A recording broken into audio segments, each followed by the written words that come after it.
L'Auditorium Cesare Baronio di Sora ha ospitato sabato 22 maggio la presentazione del volume La verità negata, chi ha ucciso Angelo Vassallo, il sindaco pescatore di Dario Vassallo e Vincenzo Iurillo, un libro che ripercorre oltre 10 anni di misteri e verità nascoste su ciò che è accaduto la sera del 5 settembre 2010, quando intorno alle 22:15 ad Acciaroli, una frazione del comune di Pollica in provincia di Salerno, mentre rincasava il sindaco Angelo Vassallo, fu assassinato con 9 colpi di pistola da mani e mandanti ancora oggi sconosciuti.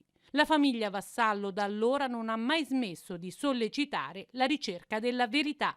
La verità negata è quello che questo Paese, con lo Stato con la S maiuscola, prenda dal verso giusto questa faccenda e ci dia la verità.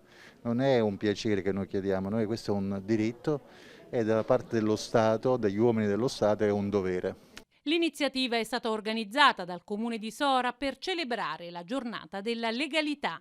È una storia molto difficile, intricata, perché già il titolo ci fa capire che non sempre è semplice stabilire nelle vicende umane la verità di accadimenti anche tragici come quello che ci racconta nel libro l'autore. Di conseguenza il racconto, il coraggio di cercare sempre la verità è una caratteristica che deve appartenere a noi, ma soprattutto alle generazioni future.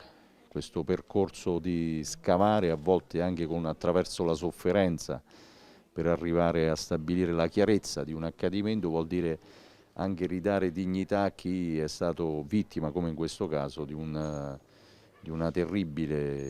omicidio, di una terribile tragedia che ha privato la comunità di una figura di riferimento importantissima.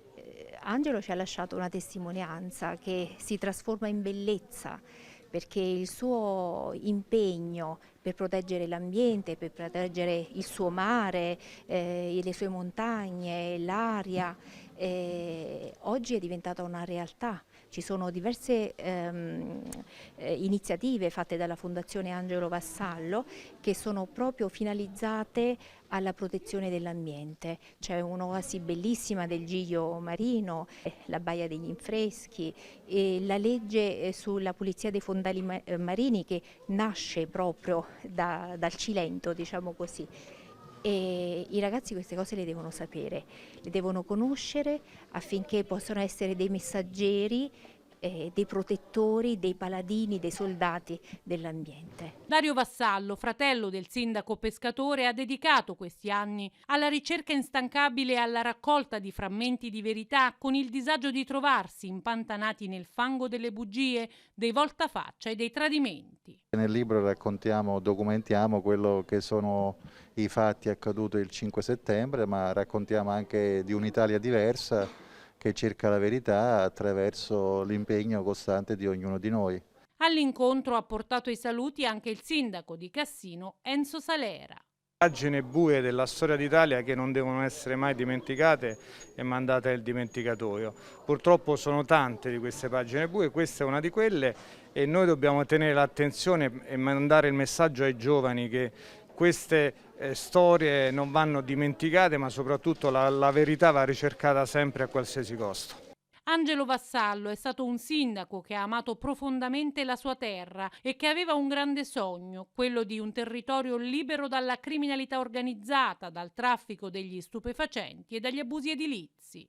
Angelo era un politico illuminato, come l'ha definito Alain Fur, direttore degli studi politici all'Università di Grenoble, che il 16 ottobre del 2010 scrisse un articolo definendo Angelo il profeta assassinato. Quindi se un francese, direttore degli studi politici dell'Università di Grenoble, scrive un articolo su Le Monde e parla di Angelo, significa che qualche cosa valeva, anche perché Angelo ha portato la politica, quella vera e quella bella, a livello internazionale, in quanto era stato invitato in Cina e in Corea del Sud.